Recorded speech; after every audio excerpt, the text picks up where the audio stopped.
Welcome to The Hot Seat, David Judge, and here we are at Season 2, Episode 13 of The Hot Seat, where we release a new episode every second Tuesday, and we talk to industry influencers that have worked hands-on in the real estate industry to find out where these influencers see current and future trends, and what you can do about it to support and grow your business.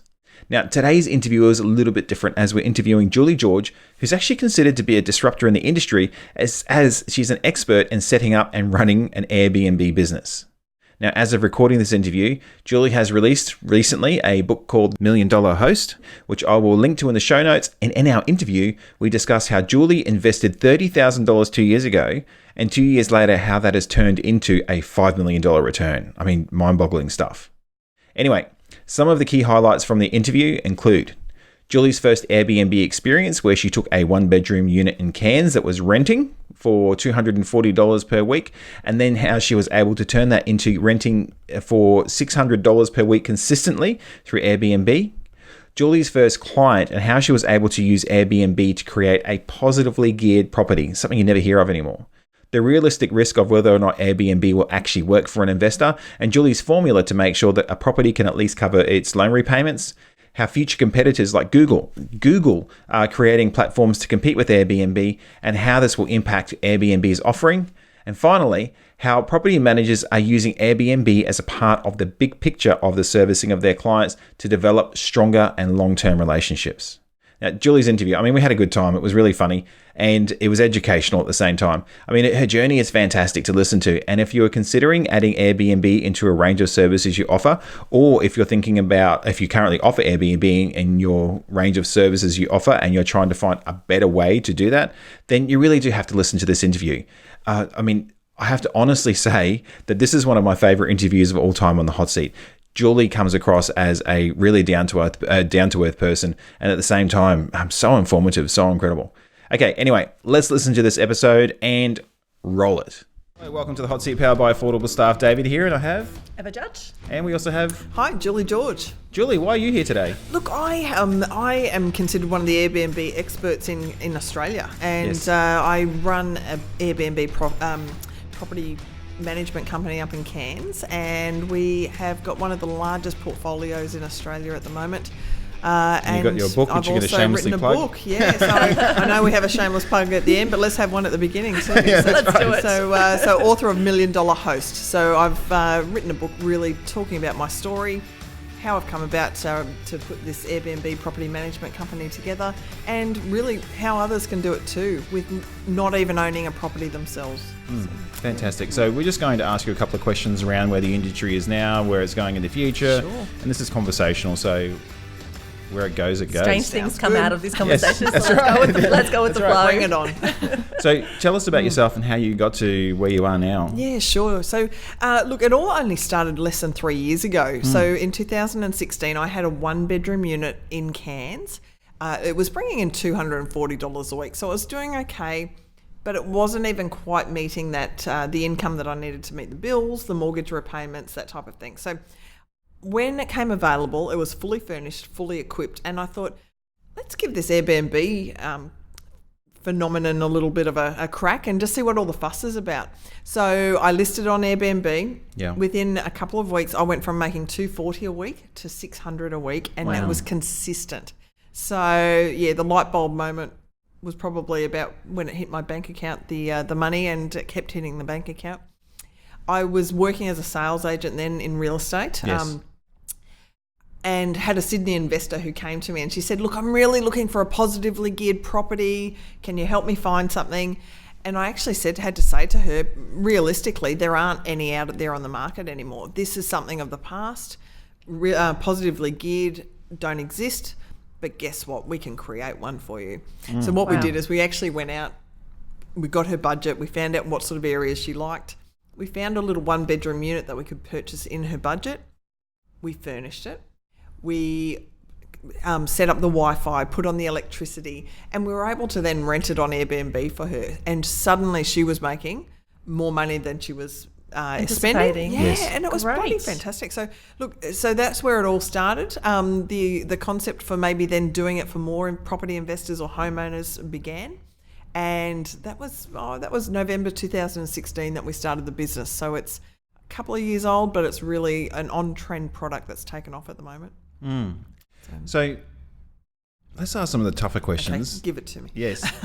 Around Airbnb, I think there's like the perception of Uber when it first came in, and the taxi industry and how they were complaining a lot about not doing their job properly. So as a result, someone coming in and disrupting. Someone's taken off, taken their business away from them. That's right. Those horrible competitors. Yes. So how do you find in the space? Like any the resistance? Yes. Yeah. So look, at first, there was a hell of a lot of resistance from hoteliers, from on-site managers, from management rights owners.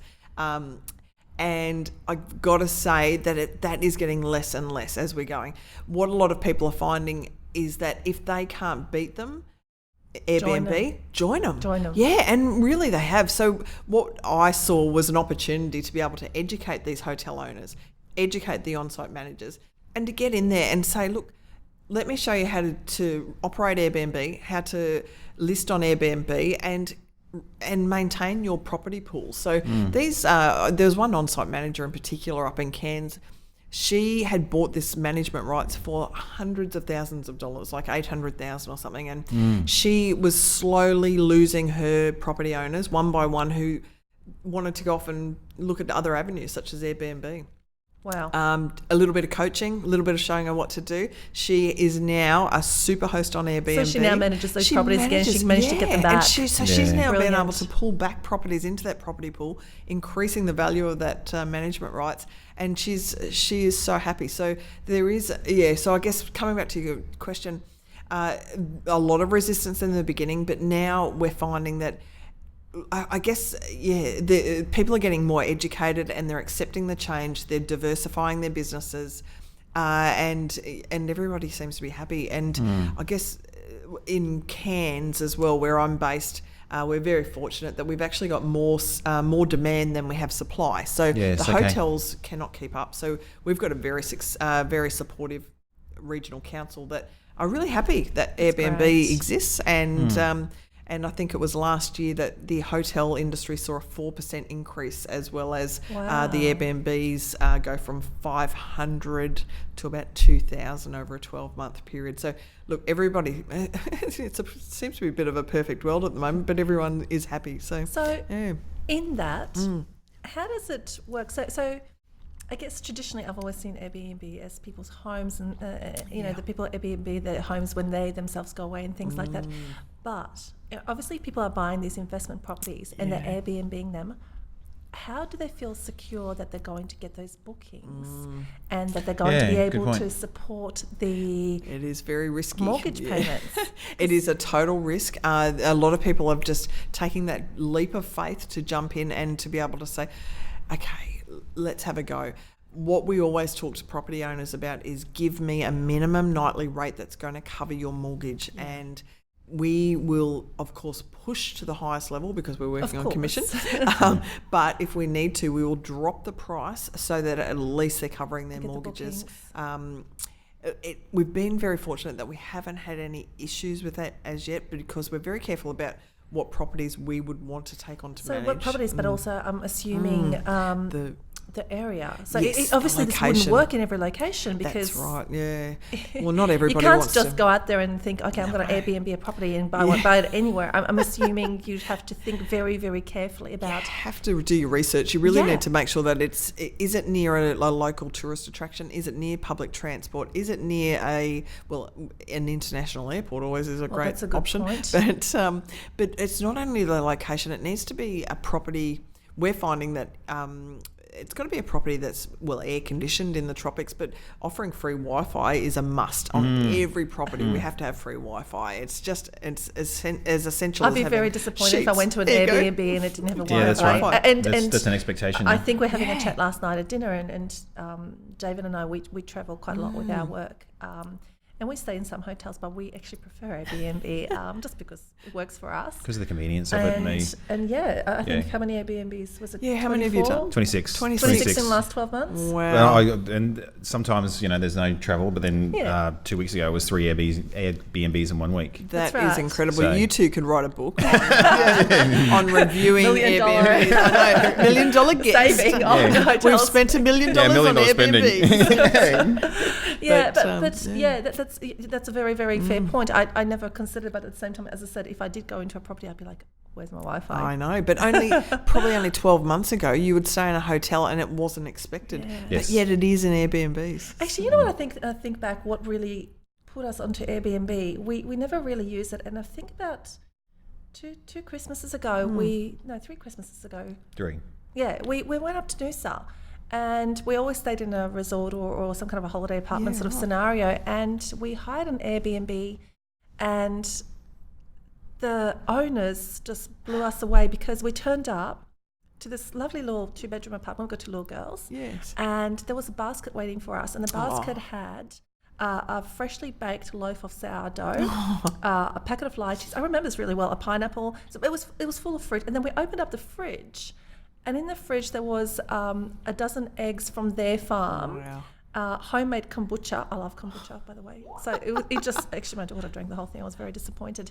But the point was, it actually came with all the basics. And we were like, oh my goodness, what is this whole Airbnb thing that we've just Yes, it was a very, very good experience, the very It was first an amazing one. experience. And the level of detail that the people went to make it. I mean, we're not expecting that wherever we go. You expect No. just a place that's nice, clean, and whatever else. But What a nice surprise. This was what wowed the living daylights out of us, and that's what got us on, I think, on the Airbnb journey across. Can't get that at the Hilton.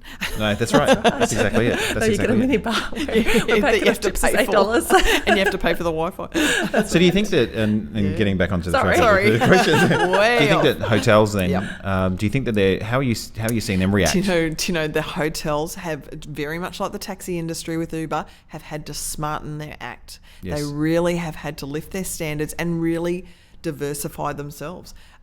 Just recently, I believe that there's a chain of hotels, I know there's one in Sydney that's just opened, and they've got flexible check-in and check-out times. So you actually pay for a 24-hour stay, no matter what time you come in. If you come in at 3 in the afternoon, you can check out at 3 in the afternoon the next Wow, day. that's That's interesting. fantastic, That's cool. especially if you get like a 6 a.m. flight in. Yeah, And sometimes you need to. What do absolutely. you do with yourself to 2 o'clock? Exactly. So Wow. they've smartening really up. done things like that. They've opened pantries and convenience stores within the hotel that you can purchase. They're just really thinking outside the square now, and it's really cool. Like Airbnb has certainly it's been a game changer for the whole hospitality industry. So, taking that into context of property management. Yes. Okay, because that's a really interesting concept. Yeah. How are property managers reacting to this? Because I can see more and more property managers are jumping on board to the whole Airbnb space. I guess this weekend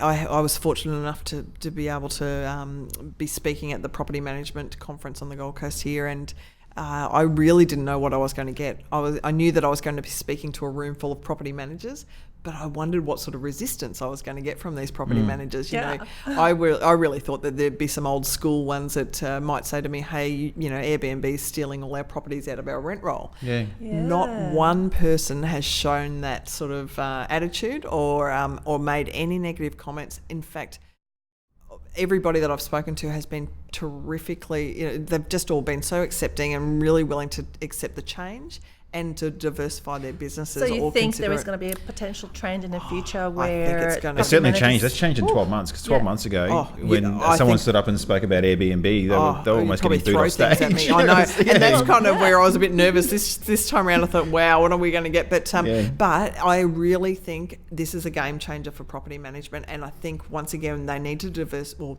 I would suggest that they diversify to stay ahead of the competition. What I think a lot of them are now understanding is that if they do offer Airbnb property management as part of a service in their agency, they're going to attract a lot of new business. Now, Mr. and Mrs. Smith with their holiday home that they think is wonderful may walk into the property management's office and say, look, I'd like to list this on Airbnb. Whether it is a successful Airbnb property or a suitable Airbnb property is yet to be seen. But guess what? That agency then gets the option of saying, I'm sorry, it's not an Airbnb But property. we have a management. Come in through and talk to our long-term leasing course. section. So there's a really, I guess, and if the agencies can really think about that side of things and how it's going to attract new business through the door, wow. That's so cool. in the property management space, we speak a lot about disruptors. Yes. And I mean, I call it change, change to software, change to whatever else. So there's a lot of changes happening in that space. Yeah. What changes do you see happening in the Airbnb space? So, for example, in the next 2 years, is there major change? Let's make it actually literally about the property management space. What do you see as the disruptor? Well, I do think Airbnb and the short-term letting is going to be the disruptor for the property managers. But I really think that's accepted, and for Airbnb itself, it's going to be just competitors. I think if a competitor, I know Google are looking at, and I think they've already launched it, a very similar service to Airbnb. Really? Yes, and so that will be interesting once that gets going and gets its legs. But I've got to say, I have tried a few different booking sites, and we're talking Booking.com, we're talking Stays. There's a whole bunch of them out there. I'm in now exclusively Airbnb, and I must say that I'm not paid by Airbnb to say this or sponsored in any way by Airbnb, but purely Airbnb have just got the best product out there. They've got reciprocal reviews, so everyone's on their best behaviour. So you get to review the guest reviews you. They're doing all the marketing for you. They're collecting the payments up front, and they offer a $1 million host guarantee. Now that is the $1 million host guarantee is it's like an insurance policy. If a guest comes in, they cause any damage, or they maybe create a huge mess and needs extra cleaning. If the guest doesn't want to pay for it, Airbnb pays for it. Really? It's terrific. That was going to be one of my questions. Is what sorry. guarantees? No. But I'm glad. I'm glad that's we talked about that, because I've been also wondering. So, how does it work? What is the risk involved for property managers potentially take that leap and take on Airbnb? Yeah, because then I guess that's where I was leading around the disruptors, and you sort of touched on it. Sorry, Don't be sorry. Okay, take that back. Leading down that path of property managers offering property management as a service as well as Airbnb as a service. Is that what you're seeing? I see it. I think if a property manager can be flexible and say to a property investor or a homeowner, let me give you the best return on investment, and this month for the next 3 months it's going to be Airbnb, but then we're going to switch you back to a long-term lease for 6 months. That is going to be the best return on investment for your property. How good is that? A property investor would love it. Totally. And I certainly would. If somebody was looking after my best interest and genuinely looking after my best interest by getting me the most money, hell yes. And I'm going to tell all my friends. Property management software companies you need to adapt to allow for. Hello. If there's any property software companies out there, we need to partner, because honestly, there is nothing really out there that's meeting the needs of Airbnb. Taking that information from Airbnb, converting it through to a trust accounting software program. So call me. I want to get in on this ground levels, and that's where we're at. So and just to delve in a little bit more, so that would be what you'd see is moving into the future, how an agency could differentiate themselves is looking at that co-model. Look, if they can actually set themselves up as being the Airbnb experts in their area, they're going to have people knocking on the door to come and have a chat to them, because Airbnb is such a hot topic. It is. But there is nobody really, there are a lot of areas where there's nobody that's taking charge and saying, I know how to do it, and I know how to do it well, and let me just do it for you. Because homeowners are giving it their best shot, but they're not hoteliers. They're not, the novelty of cleaning a toilet wears off, after the second day. Well, actually, it doesn't actually work for me at all. But look, if there's somebody that's willing to do it, and you can outsource and get somebody to do it for you, I think that there's a lot of homeowners out there that are a great target audience and market for potential property managers. So it seems like a progressive agency, progressive real estate agency will have a sales department, a property management department, a mortgage broker potentially working out of there, and an Airbnb space. I believe so. I totally can see that happening. And really the logistics are not as overwhelming as they may seem. Yeah, there are a lot of similarities between the two. Oh, so much so.